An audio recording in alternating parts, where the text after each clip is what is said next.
প্রথমেই বলি, আমার ভিডিওটা ছোট বড় যারাই দেখো না কেন সকলে আমার সালাম নিও। আসসালামু আলাইকুম।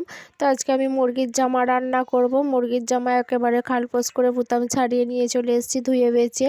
তো একটা থালার মধ্যে নিয়ে নিয়েছি, দিয়ে ওতে পেঁয়াজ কুচি, ধনে পাতা কুচি, কাঁচা লঙ্কা, নুন, লঙ্কা, হলুদ, ভাজা মশলা, গরম মশলা, সব রকম মশলা দিয়ে ভালো করে মেখে নিয়ে ম্যারিনেট করে ঢাকা দিয়ে রেখে দিয়েছি। এইদিকে আমি কড়াইয়ে তেল দিয়ে দিয়েছি, দিয়ে জিরে বাটা আর আদা রসুন বাটাটা ভালো করে ভাজা ভাজা করে নিয়েছি। একটু দিয়ে সেন্ট বেরিয়ে গেছে, দিয়ে আমি এবার ম্যারিনেট করা মাংসটা দিয়ে দিচ্ছি, মানে মুরগির জামাটা দিয়ে ভালো করে কষতে নিয়েছি। নিয়ে তেল ছেড়ে দিয়েছি, আমি ওতে পানি দিয়ে দিয়েছি, দিয়ে আবারও একবার ভালো করে কষতে নেবো।